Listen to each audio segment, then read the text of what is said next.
Minnesota lawmaker is looking to raise the education standards in the Gopher State with her latest bill. Minnesota State Representative Peggy Bennett's proposal has passed its first hurdle, making it through the House Education Policy Committee. The Albert Lee Republican says there are three core pieces to it. According to Bennett, less than half of Minnesota students can read at grade level, a topic that the first provision looks to fix by addressing literacy. Another piece comes from promoting education innovation through local control. One of the focuses here is to make it easier for parents and teachers to see how students are actually performing.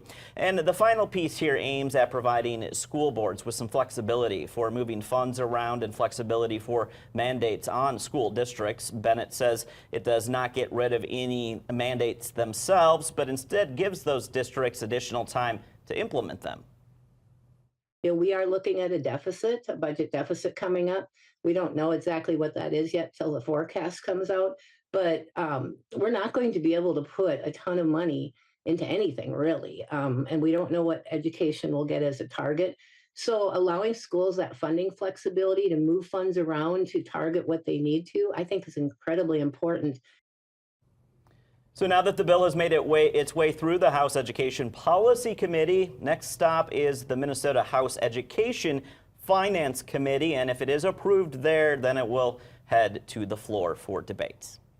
The first of the three provisions there we mentioned in Bennett's bill was addressing literacy, but are districts in our area meeting that standard? We're digging deeper tonight into this topic. Our Matt Rainier joins us live in studio tonight after taking a look into the topic. Matt, what'd you find out?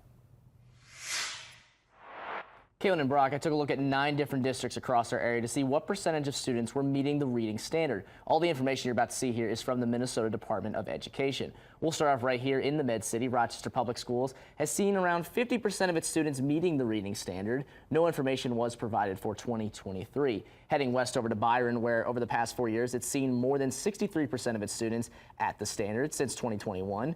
And in Stewartville, in 2024, it has 52% of its students at the standard. And as you can see from the numbers, it's very comparable to what Rochester has been seeing. Heading north up to Zumbrota, they've been holding steady into the mid to high 50% of its students meeting that standard. Its highest was at 62% just last year in 2024. Now, going west on I-90 over to Albert Lee and Austin, both districts have 40% or fewer of its students at the reading standard. Austin is nearly 34% in 2024. For the last 3 districts, let's turn around the interstate and head over towards the Mississippi. Caledonia Public Schools first, showing similar numbers to what we saw in Byron with more than 60% of students at the reading standard since 2021. Meanwhile, St. Charles and Lewis and Altura's public school districts, they're hovering right about at 50%.